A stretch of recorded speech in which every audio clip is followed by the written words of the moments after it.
Hello વિદ્યાર્થી મિત્રો, welcome to my YouTube channel to all of you friend. આજે આપણે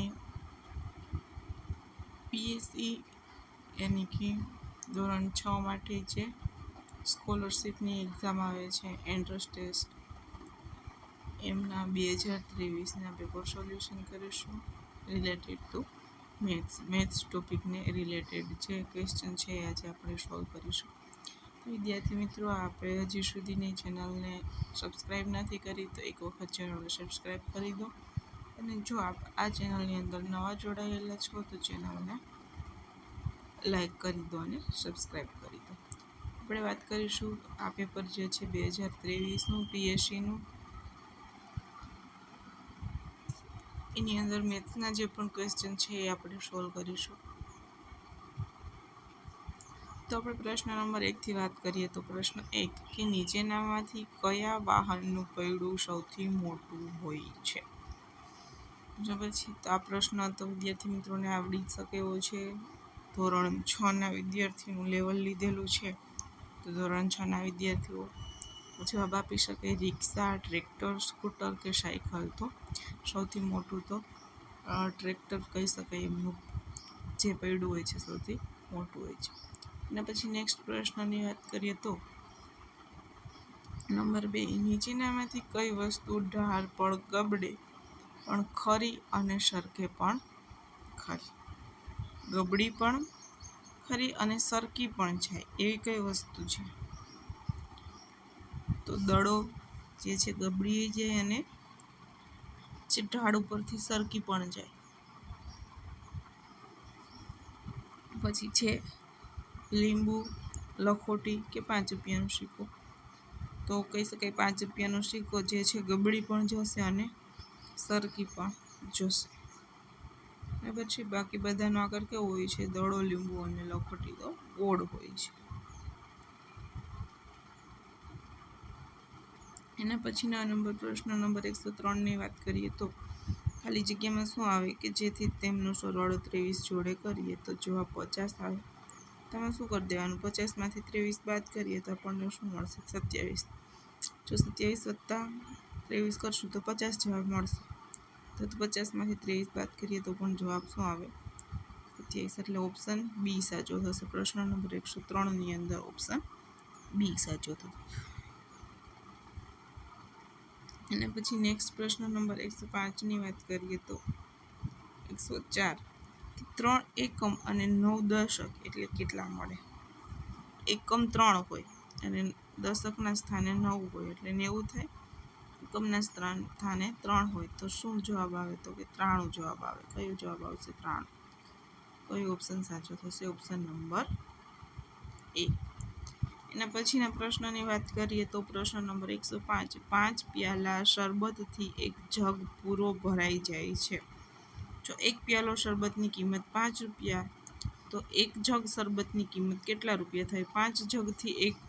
5 પ્યાલાથી એક જગ પૂરો ભરાય છે. એક પ્યાલાની કિંમત છે 5 રૂપિયા, તો 5 પ્યાલાની કિંમત કેટલી થાય? 5 × 5 એટલે 25 રૂપિયા થાય. એક જગ ભરવા માટે કેટલા રૂપિયાની જરૂર પડે? 25 રૂપિયાની જરૂર પડે. કયો ઓપ્શન સાચો થશે? Option number D.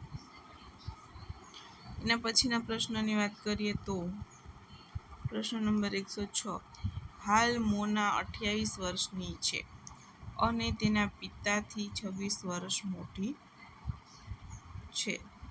26 વર્ષ તેના પિતા જે છે એનાથી 26 વર્ષ મોટા છે. અત્યારે મોનાના પિતાની ઉંમર કેટલા વર્ષ હોય?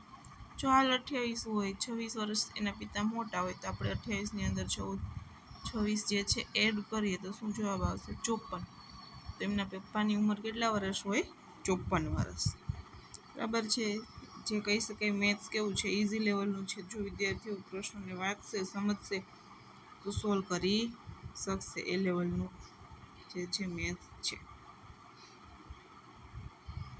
અને પછીના પ્રશ્નની વાત કરીએ પ્રશ્ન નંબર 107. શું કહેવા માંગે છે કે 507 એટલે કેટલા? કેટલા 7 લેવાના છે? 500.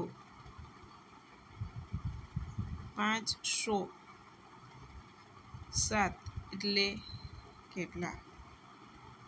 507 એટલે 507. 507 એટલે કે શબ્દોમાં આપેલું છે 507 અને અંકમાં કઈ રીતે લખી શકાય? તો 507 એ રીતે લખી શકાય.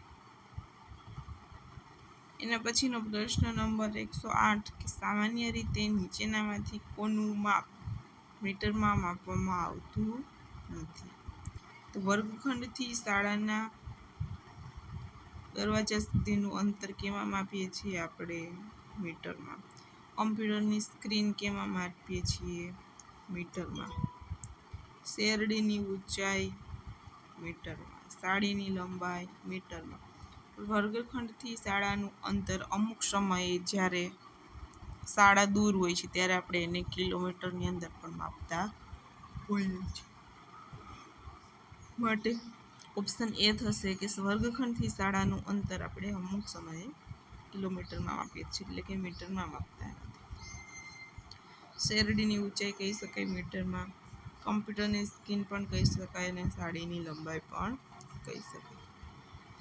નેક્સ્ટ ક્વેશ્ચન નંબર 109 જોઈએ તો તમારા ગણિતના પાઠ્યપુસ્તકને કેટલા ખૂણા હોય છે? તો કેટલા ખૂણા મળે? આ પાઠ્યપુસ્તક જે છે એ આપણું ફ્રન્ટ પેજ છે, બરાબર છે. હવે ત્રિપરિમાણમાં જોઈએ બેક એન્ડ ફ્રન્ટ પેજ તો કેટલા ખૂણા થાય? 1 2 3 4 5 6 7 8 કેટલા ખૂણા મળે? 8, બરાબર છે. તો ટોટલ કેટલા ખૂણા થશે? 8 ખૂણા.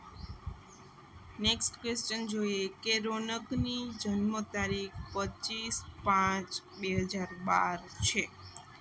2019ના મે મહિનાની 24મી તારીખે રોનકની ઉંમર કેટલા વર્ષ હશે? 19માં કેટલા વર્ષ થાય? તો કે 2019માંથી આપણે 2012 બાદ કરી દઈએ એટલે કે કેટલા વર્ષનો રોહન થઈ જાય? રોનક 7 વર્ષનો, બરાબર. તારીખ તો એ જ છે તો એ 7 વર્ષનો થઈ જશે. નેક્સ્ટ ક્વેશ્ચન જોઈએ 1500 ઈંટોની કિંમત ₹6000 હોય તો 500 ઈંટોની ખરીદવા માટે કેટલા રૂપિયા ખર્ચ થાય? બરાબર છે. આવો આપણો પ્રશ્ન છે. 1500 ઈંટોની કિંમત 6000 હોય તો 500 ઈંટો ખરીદવા માટે કેટલા રૂપિયા ખર્ચવા પડે? 1500 ભાગ્યા 3 એટલે 500 થાય. તો 6000 ભાગ્યા 3 કરીએ તો આપણને કેટલા મળે? 2000. કેટલા ખર્ચવા પડે? 2000, બરાબર. અથવા તો ત્રિરાશિ પણ મૂકી શકીએ કે જો 1500 ઈંટોની કિંમત 6000 રૂપિયા હોય તો 500 ઈંટોની કિંમત કેટલી થાય? આવી આપણે ત્રિરાશિ પણ મૂકી શકીએ તો 500 ગુણ્યા 6000 ભાગ્યા 1500. 0 0 કટ આઉટ. 5 તેરી 15, 3 દુ 6, 2000 રૂપિયા. કેટલા થાય? આપણને 2000 રૂપિયા ખર્ચવા પડે. એના પછીના પ્રશ્નની વાત કરીએ તો 600 મીટરની પરિમિતિ ધરાવતા બગીચાની હદ પર 4 આંટા મારવામાં આવે તો કેટલું અંતર કપાય? બરાબર. 6000 મીટરની પરિમિતિ ધરાવતા બગીચાની હદ પર 4 આંટા મારવામાં આવે છે. એક આંટો મારીએ એટલે 6000 મીટર થાય. તો 4 આંટા મારવા માટે કેટલું અંતર થાય? તો કે 6000 ગુણ્યા 4, 6 ચોક 24, પાછળ 2 0, 2400 મીટરનું અંતર કાપવું પડે. અથવા તેમ કહી શકીએ 2 કિલોમીટર 400 મીટર. અને આપણે કિલોમીટરની અંદર બદલીએ તો શું લખી શકાય? 2000 વત્તા 400. તો 2000ને આપણે કહી શકીએ 2 મીટર. 400 2 કિલોમીટર. 2000ને કહી શકીએ અને 400 મીટર તો 2 કિલોમીટર અને 400 મીટર અંતર કપાય છે. એટલે ઓપ્શન બી સાચો થશે. એના પછીનો પ્રશ્ન જોઈએ તો 35 વિદ્યાર્થીઓ બેસી શકે તેવી બસમાં કુલ કેટલા વિદ્યાર્થીઓ બેસી શકે? તેવી 4 બસની અંદર કેટલા વિદ્યાર્થી? એક બસમાં 35 તો 4 બસમાં 35 ગુણ્યા 4 કરવાનું. 35 ચોક થશે 140. કેટલા વિદ્યાર્થીઓ બેસી શકે 4 બસની અંદર? તો 140 વિદ્યાર્થી મિત્રો, હજી સુધી આપણે વિડીયોને લાઈક નથી કર્યો તો એક વખત વિડીયોને લાઈક કરી દો. અને આપ જો આની ચેનલની અંદર નવા જોડાયેલા છો તો ચેનલને સબસ્ક્રાઈબ કરી દો. આવા જ જે 2023ના હજી બાકીના મેથ્સના ક્વેશ્ચન છે આપણે નેક્સ્ટ વિડીયોની અંદર સોલ્વ કરીશું. અને જૂના હજી ઘણા જે પીએસસીની એક્ઝામ લેવાઈ ગયેલા પ્રશ્નપત્રો છે એમના પણ મેથ્સના સોલ્યુશન કરીશું. કારણ કે જે વિષય ભાષાના વિષયો છે કે વિજ્ઞાન છે એના પ્રશ્નો ડાયરેક્ટલી હોય છે, સોલ્વ કરવા પડતા નથી. એ તમે એમના આન્સર એમ જ આપી શકો છો, પણ જે મેથ્સ કે ગણિત કહી શકાય એમને આપણે સોલ્વ કરી અને પછી પ્રશ્નોના જવાબ આપવાના હોય છે, એટલે એમને સમજ જરૂરી છે. માટે આપણે હર પીએસસીના હર વર્ષના મેથ્સના પેપર સોલ્વ કરીશું અહીંયા यूट्यूब प्लेटफॉर्म पर. तो ऐसे अगेन अभी तक आपने वीडियो को लाइक नहीं किया है तो एक बार वीडियो को लाइक कर दीजिए. इस चैनल में नए जुड़े हुए हैं तो चैनल को सब्सक्राइब कर दीजिए. थैंक यू विद्यार्थी मित्रों.